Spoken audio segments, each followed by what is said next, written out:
SBTV.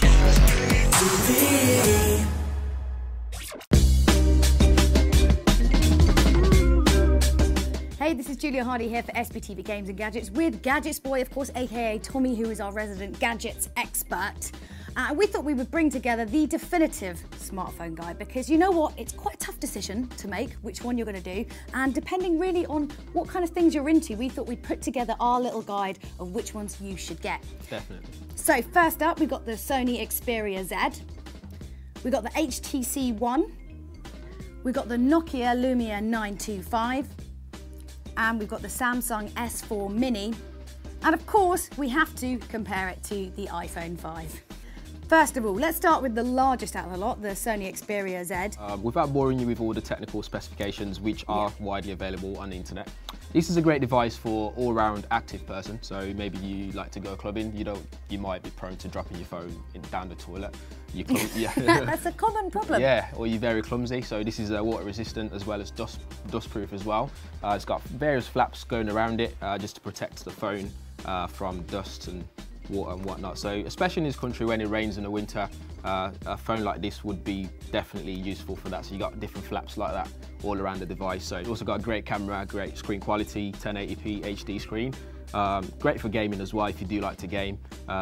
So that's the main thing about this one. Also, if you want to take photos, you got a nice 13 megapixel camera on the back there with LED flash as well, all ready to go.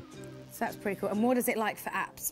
For apps as well, obviously this is Android-based smartphone, so you do get various type of apps available. So all your major ones for social media, as well as your major games like your Angry Birds, Temple Run 2, Joyride, Subway Surf, whatever you like.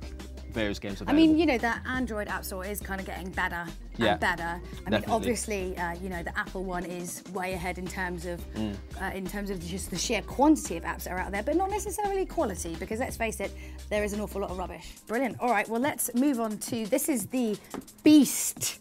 Right, this is the powerful one, right? The HTC One. First of all, have to say, in terms of just form factor, like it's probably the sexiest looking one because let's be honest, we all like a bit of chrome. Yeah.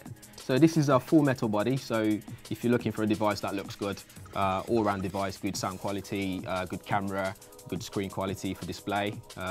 It's got everything you need. This is not waterproof or anything like that, but it's got something called... Don't sweat on it. Yeah, it's got something called boom sound. So it's got two stereo speakers at the front there, allowing you to listen to music in a different way. So it's got Beats audio as well, built in. Does that mean you can be super annoying on a bus? Yes, you can be, yeah. Just so you know. Although I'd advise it for private use, maybe, rather than the bus. This is, it's got ultra pixel, HTC calls it, so it's got bigger lenses, which means it captures more lighting, so that's really good for low light photography. Yeah, because you know what, actually using flash just tends to ruin a lot of imagery. Definitely, yeah, definitely. The better the amount of natural light you can capture, the better.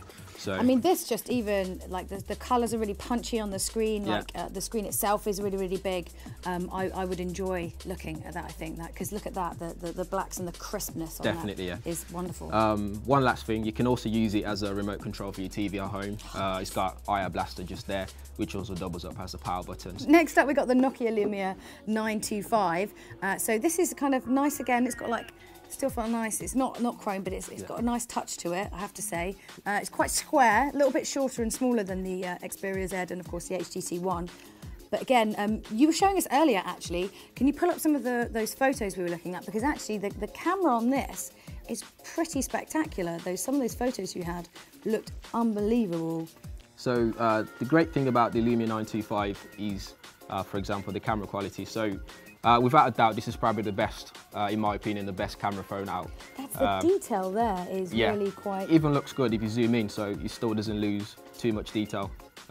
And so what megapixel is that, just so for an example? This is 8 megapixel camera. So this one's a 4 megapixel and then this one was a 13? 13 megapixel. So there's a big difference, but actually I would say that this is, in terms of quality and screen quality, that's really quite lovely. Yeah, the reason why that is because what Nokia's done this time is, if you can see this big lens at the back there, it's got 6 lenses in there, which they use a special lens in there, the Carl Zeiss lens, the pure view, 6 pure view lenses in there to get that exactly correct there.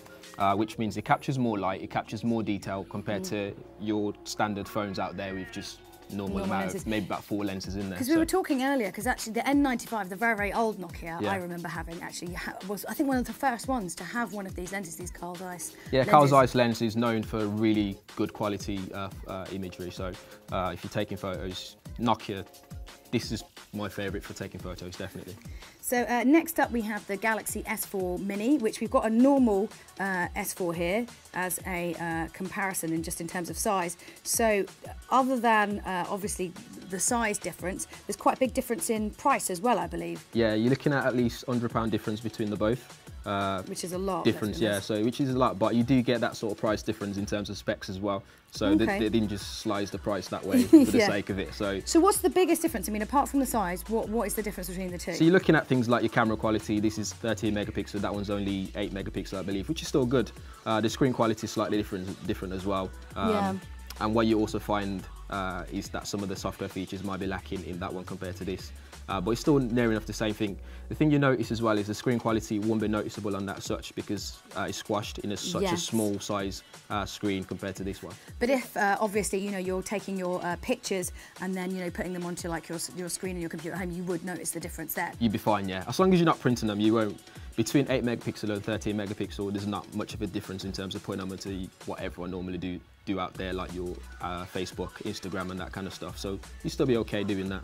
This is for people who don't like a really big, because this is one of the complaints is like, oh, it's big, it's too small. It's like you can't really win. There's some people who just want a smaller phone that can easily fit in their pocket, and other people who like something a bit bigger, really. So they've started to cater, obviously, for both markets, basically. Yeah, definitely, yeah. Because what you also find is some people would say, I want to get an iPhone 5, well, I want to move away from the iPhone 5, but other phones out there are quite big.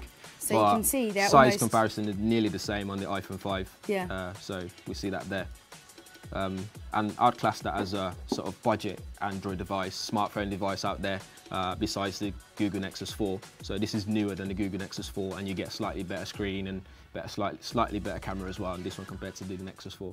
And lastly, of course, we're not legally allowed to talk about smartphones without actually mentioning the iPhone 5. Obviously, it's a phone that everyone kind of knows, everyone's quite passionate about. It's one of the smallest, same size as the Galaxy S4 Mini we've got here, so it is a lot smaller.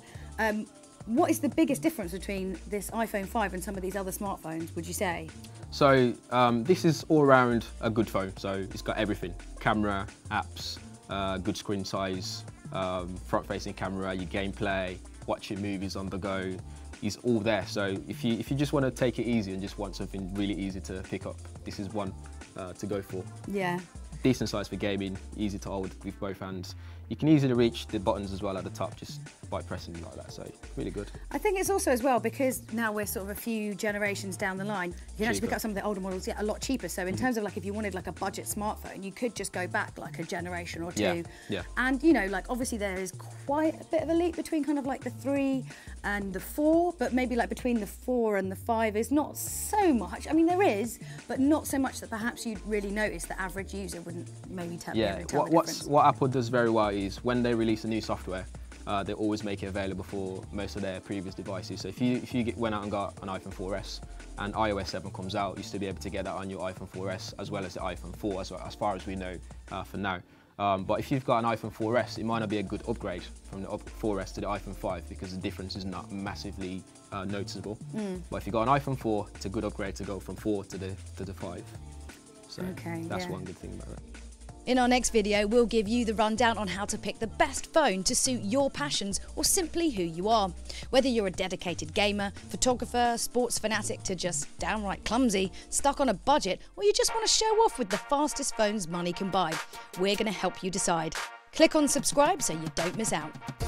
Subscribe to SBTV to keep updated on the latest releases and check out more of our videos below.